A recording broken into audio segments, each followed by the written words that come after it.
There's a lot of symptoms as well. There's a lot of symptoms. So one is kind of chronic fatigue. That's kind of hit us maybe 3 or 4 times in 8 years. It's real, as well as obviously the physical fatigue. Everyone knows it's physically challenging at times, a lot of the time. But I don't really see many people talking about kind of the mental fatigue of gardening, because in my opinion, that's worse. Right, hi guys, welcome to the channel. I'm the Grey Gardener. So this video is going to be about gardening with Crohn's disease and a general kind of look, because I'm kind of going to put that video into another video that I was going to do. It's kind of the struggles of gardening, if you like. Part of it a negative kind of outlook, really, but I like to think I'm positive in general. But this channel kind of documents everything, the good, the bad and the ugly, and it's just a real channel, letting people know about sort of gardening, really. So terrible introduction there. Let's hope you haven't switched off. So I'll just give you a brief little kind of backstory to me having Crohn's. I've mentioned it in a couple of videos, I think. So Crohn's disease is an autoimmune disease that people, or scientists rather, don't really know why you get it. It could be through your genes, or I don't know, they don't know. It's a relatively new thing, and it's very close to colitis, and IBS is kind of a bit of a more general term that a lot of people suffer with.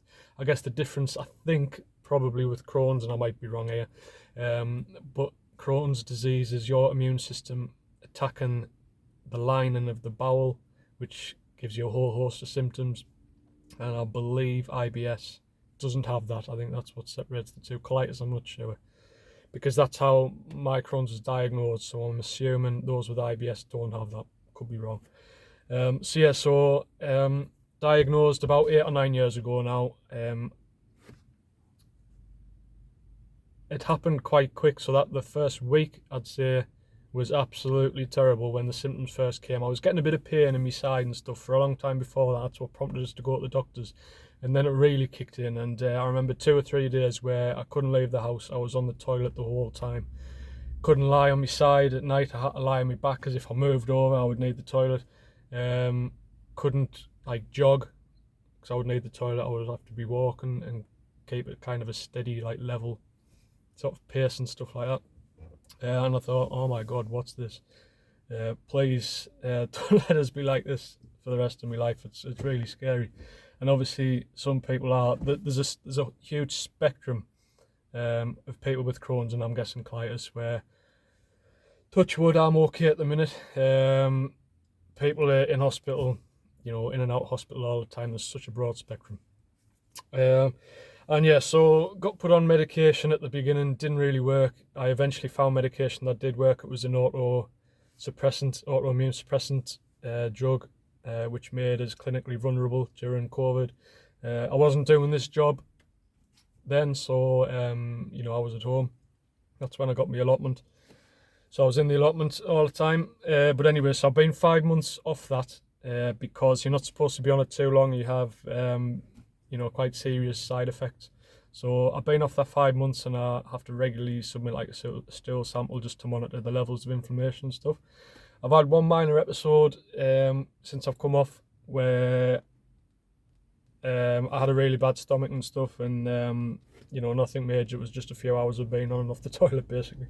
That was on a Friday night, so it didn't impact the gardening, and I've lost maybe 1 day in 3 years to gardening to Crohn's. So at the moment, as I say, touch wood, I'm okay. It's not all about being on the toilet. There's a lot of symptoms as well. There's a lot of symptoms. So one is kind of chronic fatigue. That's kind of hit us maybe 3 or 4 times in 8 years, and it's unbelievable. You just have to stop what you're doing, basically, and either sit down, lie down, go to sleep. You cannot function. It's so when people talk about feeling tired and chronic fatigue and stuff, like, it's real. Like, as I say, 3 or 4 times it's happened to me, and it just knocks you out. Honestly, it knocks you out, man. And again, I think all those episodes were before I started gardening, so I've been lucky. I do get kind of bad backs, and that's when I know like it's kind of active a little bit, and I get the odd kind of pain in me. Tends to be down my side. Again, that's nothing. Yeah, that's kind of the extent of it for me at the minute, which is, you know, as I say, compared to some people, it's, you know, I'm really grateful. There's some days, and this is the crossover part of the video. So I was going to do a video on kind of like the general struggles of gardening, and talk about kind of mental fatigue, because it's important, and as well as obviously the physical fatigue. Everyone knows it's physically challenging at times, a lot of the time, but I don't really see many people talking about kind of the mental fatigue of gardening, because in my opinion, that's worse. So there are times, some days, where you are just physically drained. Now, because I've come off these tablets, I've been on them 5 years, and I've been off them 5 months. I'm still learning about my Crohn's and the little triggers and signs, and you know, so there's a fine line between if what I call I'm Crohn's tired, and I'm not talking about the you know, the really bad tiredness, the chronic fatigue, if that's even the right phrase, I don't know, where it kind of knocks you for six. I'm not talking about that. I'm talking about what most people probably get is when you're knackered, but you can still kind of plow on. So I don't know whether that's to do with the Crohn's, or if that's just kind of a symptom of gardening, which I'm sure it is a lot of the time as well. And in my opinion, when you wake up and you just cannot face the day, I'm not. This isn't bordering on depression or anything like that.